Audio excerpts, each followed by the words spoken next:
3 weeks ago, we got a tip from an informant who went to a puppy mill to purchase a dog. She didn't know she was going to a puppy mill.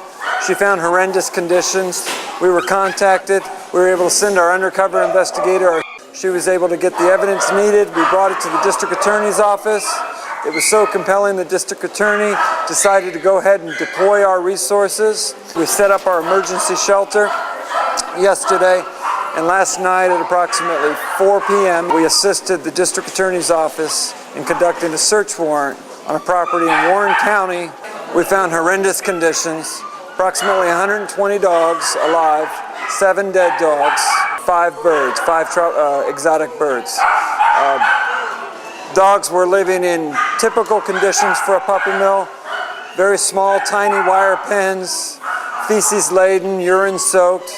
The conditions of the dogs, burnt puppy pads from the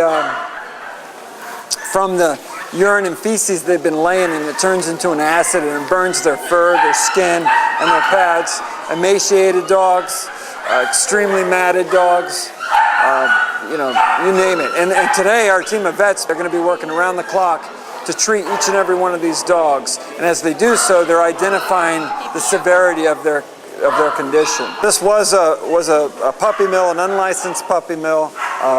The state and the county have known about this operation for some time now. It's difficult to get the evidence needed to actually get to this point, but we were able to do that. We know what it's all about. We get to reach into these cages, into the darkness, and be the first loving touch for these animals who have been breeding for years, some of them their entire lives. We get to make them the promise, pull them into the light, and make them the promise that their suffering has ended forever. There is no greater reward than that. These are great dogs. They just need the opportunity to be dogs for the very first time.